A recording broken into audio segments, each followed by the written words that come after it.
Good day, this is Pastor Dominique from Evander Revival Center.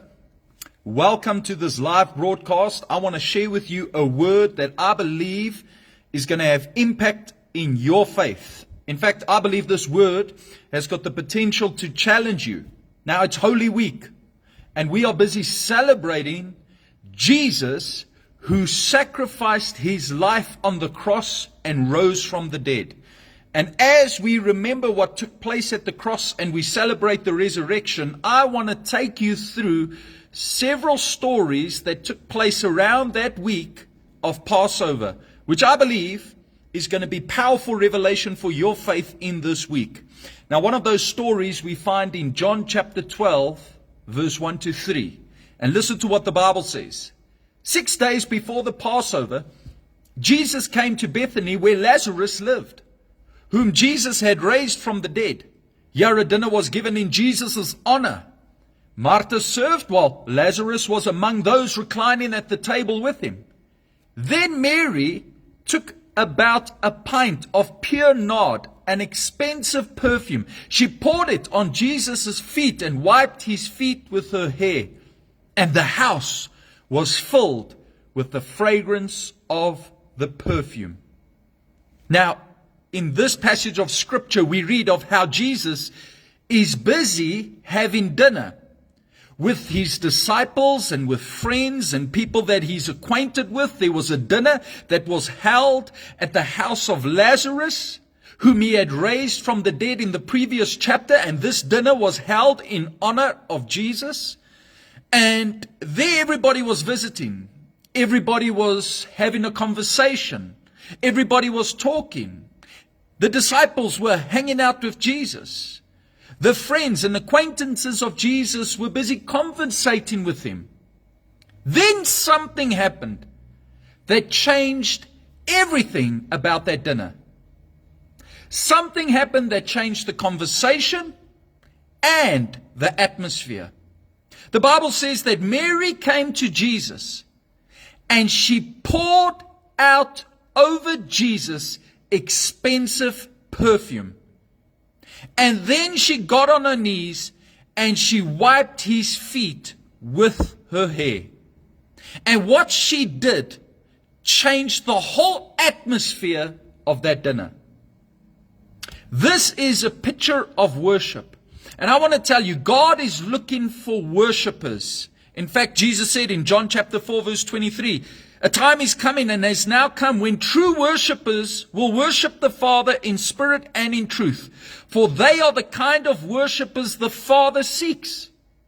Now, I would love it if God could seek me, find me, use me, and glorify himself through me. Wouldn't you want that as well? Well, according to Jesus, that starts by being a worshiper. And we see how Mary was a worshiper, and her worship changed the atmosphere where she was. Now, whenever there's an atmosphere, it is a pervading tone or mood of a place, a situation. This is where you can walk into a place and you can sense this is the mood. This is the tone. This is the situation. You've just got a sense. Have you ever walked into a room and maybe you weren't there, and then as you walked in, you can immediately just sense the atmosphere? Mary, with her worship, changed the whole atmosphere of the dinner that was busy being taken place in honor of Jesus. And I wonder if we as believers could have that same approach to say, I want to have worship, I want to have faith in such a way that it begins to shift atmospheres, that it begins to change the perspective of people and how they see God. You know what we need now in this nation? We need worshipers. We need worshipers to rise up out of the body of Christ. People that know what it means to truly worship God. You see, because we've watered down worship in this generation. Worship has been watered down to, music, or, the type of song that we sing, or the type of music that we play. But I want to tell you, worship according to the Bible is more than just music. Worship is a lifestyle. Worship is devotion. Worship is giving yourself up to glorify Him. In the Old Testament, worship was not just singing songs. Worship was obedience unto God. It was living fully devoted unto God, doing what God says. And that's why Paul tells us in Romans chapter 12 verse 1, we need to become living sacrifices, for this is our acceptable and pleasing act of worship unto God. Don't you want to be pleasing unto God? Don't you want to glorify God? Don't you want God to look upon your life and smile and find pleasure in your life? Well, Mary shows us what it will take to be a worshiper that shifts atmospheres, that changes the conversation, that changes the culture. You know, if God starts to invade a place, everything changes. Lives are changed. Devils begin to run. You know, people find healing. People find deliverance. Salvation occurs. Redemption comes. The Bible says in 2 Corinthians chapter 3 verse 17, where the Spirit of the Lord is, there is freedom. I want the Spirit of God in my church. I want the Spirit of God in my home. I want the Spirit of God in my marriage. I want the Spirit of God to manifest in my life. Why? Because where the Spirit of God is, the devil cannot rule and reign. Don't you want the Spirit of God? Don't you want God to manifest His presence in your midst so that you can experience Him? One of the scriptures that has really touched me in this season is 2 Samuel chapter 3 verse 3, which says that the house of David and the house of Saul were waging war against one another. And the Bible says that the house of David only grew stronger and stronger because God was with him. And I want to grow stronger and stronger. In fact, 2 Corinthians chapter 3 verse 18 says, as we behold Jesus, we go from glory to glory. I don't believe it's God's intent that you should diminish, you should fall back or backslide. I believe God wants you to go from glory to glory. But that starts with putting Him front and center in your life, glorifying Him, magnifying Him, exalting Him. Mary, in this passage of Scripture, this is something that took place shortly before Jesus would go to the cross. She did 3 things that shifted the atmosphere and changed everything about that dinner. Number 1, she brought a sacrifice. True worship is sacrificial. It will cost you something. The Bible says in John chapter 12 verse 3, she poured the expensive perfume on Jesus. It was expensive. In fact, if you study this passage of Scripture, even in other Gospels, you will know that it cost 300 denarii. 300 denarii. If you would go and work in biblical times, especially in the time that Jesus was living here on earth, to go and work, a day's wage was 1 denarii. She took 300 days' wages, bought perfume, and broke it, and poured out that perfume. She broke that alabaster jar and poured it out over Jesus. It cost her. It was expensive. Her worship wasn't cheap. And I wonder if our worship costs us something, or has it been cheap? Do we water down our worship to make ourselves feel comfortable? Are we willing to sacrifice, do whatever it takes to experience God's presence, to bring honor unto God, to glorify God? So number 1, if you want worship that's going to shift atmospheres, it has to be a sacrifice. It's going to cost you a price. And what price are you willing to pay to encounter God? What price are you willing to pay to experience God? Number 2, worship that shifts atmospheres will look desperate, even foolish. The Bible says she poured out this perfume on Jesus' feet and she wiped His feet with her hair. And this wasn't acceptable to the people that were there because she made them all feel uncomfortable. And it was not the protocol. She was not following protocol. She was not doing what was right in the eyes of the people that were sitting around the table of Jesus. Because, we are here busy eating and we're busy having a conversation, and now you are a disturbance to us. I want to ask you, are you willing to look foolish?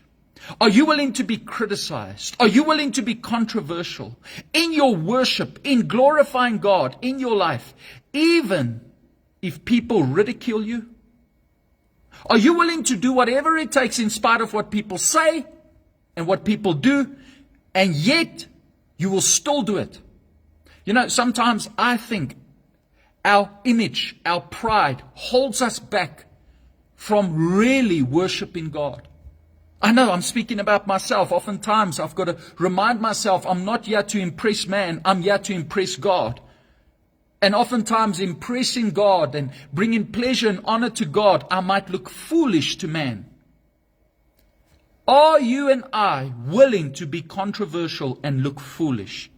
Are we willing to be desperate and do whatever it takes to get close to Jesus, to get close to God, even if it might upset some people? Number 3, worship that shifts the atmosphere is worship that seeks to bless, not seeks to be blessed. You see, a lot of times we can come to church with this idea that I need to be blessed and I need to feel good and I need to get goosebumps when I'm busy singing worship songs and praise songs. And if I don't feel it, well, then I got nothing out of a service. I heard a man once say to a pastor after he left the service, he said, I love the preaching of the word, but the worship, I got nothing out of it. And the pastor replied, quickly back to this man and said to him, well, the worship was never for you. You're not supposed to get anything out of the worship. The worship is for Him. The worship is to bless Him. You see, that's the essence of true biblical worship. We come in to bless Him. We come in to glorify Him. We come in to magnify Him. It is for Him. It's not for us. Jesus says in Mark chapter 14 verse 6, the same story in the Gospel of Mark. He says this after the disciples start rebuking Mary for what she had done. He says, leave her alone. Why are you bothering her? She has done a beautiful thing to me.